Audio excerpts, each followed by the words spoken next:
Have you ever heard about artists using mostly the right side of their brain? The creative side? There are even tests online that tell us which side we use the most. I've even heard teachers mention it as if it's common sense. The problem is that it's a completely false myth, along with many others that we'll debunk with science in this week's episode of YouTube Art School. Very shocking stuff.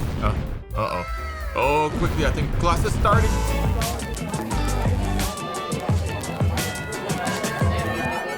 All right, class is in session. Pay attention. In this video, we'll go over 4 extremely persistent myths that we've all probably believed in at some point in our life, maybe even to this day. Myths that are completely false, debunked. Oh yikes. I know many friends, colleagues, and students who believe some or even all of them. Like, I'll admit, I used to at some point in my life too. Some of them not that long ago, actually. I also see the impact in the comment section of my videos all the time. And it's a problem because many of us will often, make big career/life decisions based on these falsehoods. We'll maybe build our personality, what we believe is possible for ourselves, what we believe our limits are based on these myths, but no more. Enough nonsense. We have 4 dangerous myths to debunk, so let's start with the first one real quick since I've already mentioned it. You'll find all of them as chapters in the timeline of the video. So I've introduced this already, and you all know the myth where the right side of the brain is supposedly responsible for creativity and artistic abilities, while the left side governs logic and analytical skills. Very popular. Well, it turns out scientific research has debunked this years ago, thanks to our ability to scan the human brain with neuroimaging techniques like fMRI. Instead, it's shown that our brains are all about teamwork. Both the left and right hemispheres constantly join forces to tackle complex tasks like art. Researchers looked at the brain scans of more than 8,000 young people between the age of 7 and 29 and divided different areas of the brain into 7,000 regions to determine whether one side of the brain was more active or connected than the other side. And well, no evidence of one side or the other activating more for different people was found. So they concluded that the notion of some, people being more left-brained or right-brained must have come from just a figure of speech than anything real. Mind-blowing, right? Most of my younger years, I thought this was just fact, but it's BS. And why I believe these myths are dangerous is this. How many people do you think took a test when they were younger and were told that they were left-brained, more analytical, and would likely not be good artist material? My guess is a lot.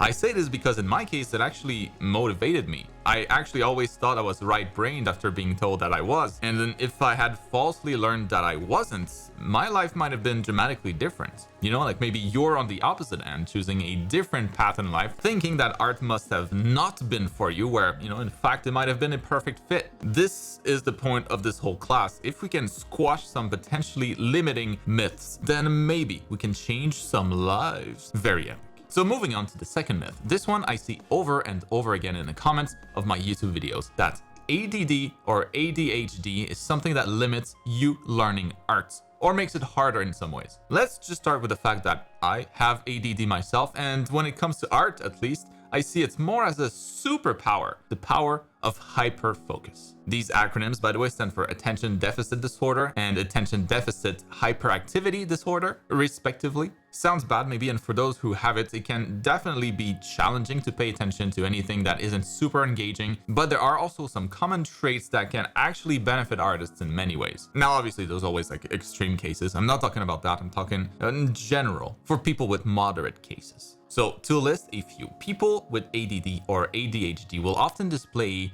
natural curiosity and an eagerness to explore new ideas, potentially making them more inclined to experiment. It also often comes with a better ability to notice details that others might miss. Observation being one of the most important art skills in my opinion, this can be significant. There's also the divergent thinking associated often, at least with ADD and ADHD, that can lead to out of the box or unconventional approaches to artistic challenges. But the trait that I think is most interesting is hyperfocus. It's typically easier for people with the disorder to lose track of time and be completely absorbed into something, into a task, a drawing maybe, when it's something that we find super interesting. Of course, though, it can also present challenges for artists when things, don't feel as interesting, like maintaining focus on long-term projects or getting work done on client projects when we're not super passionate about it. It's not all great, of course, but I think the positives outweigh the negatives very often as an artist. It's all about finding techniques that work for you, workflows that help maintain your focus,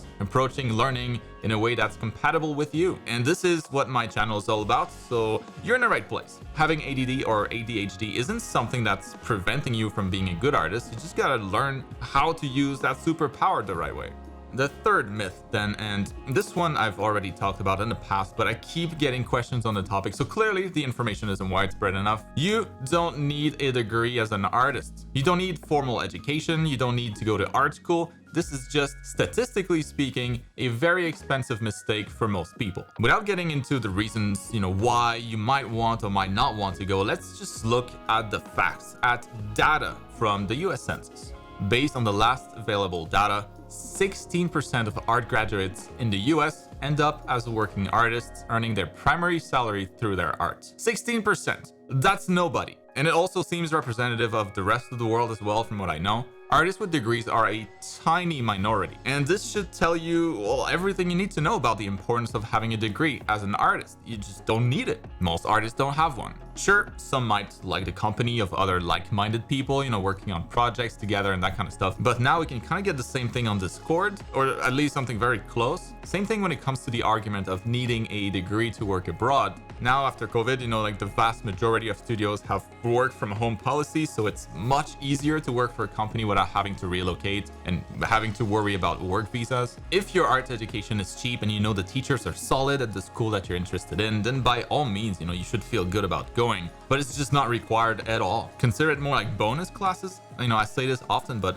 all that matters is your portfolio. If you have a solid portfolio, that's how you get hired. And if you're not sure how to build a strong portfolio, if you're maybe considering art school, but notice that all the options out there are super expensive, well, you should take a look at my art program, Art School for Digital Artists. Just last week, we hit a new milestone of 17,000 registered students. Check the link to the school in the video description and go check out the details and the reviews to see what others have to say about it. I think you'll be glad you did. The value is already crazy for the price, but just for you on YouTube, right now you can use the coupon in the video description to save even more on the total until the end of this month only. I don't want you to miss out on this. Now, plug over. Moving on to the final myth, another one that I believed myself for so long, the lucky break myth. The idea that artists eventually get a lucky break and that it's that gives them the opportunity, to make it. That you just gotta patiently wait for that one drawing, that one piece of art that just goes viral, and then your future will be all set for success. That's just not gonna happen. And even if it did happen, unless you're ready, prepared, you'll never be able to properly use that instant surge in attention and turn it into something long-lasting. It'll be gone as fast as it came. It's kind of like those people who win the lottery and then go straight back to being poor. In life, there are constantly things that go our way and things that don't. It's a game of odds. If you make sure the odds are always in your favor, then you'll win often. There are so many opportunities out there, and the game is all about making sure that you're ready to grab those when they pass by. To help with that, you got to work on your skills, your education as an artist, network with other artists, put yourself and your art out there for others to see and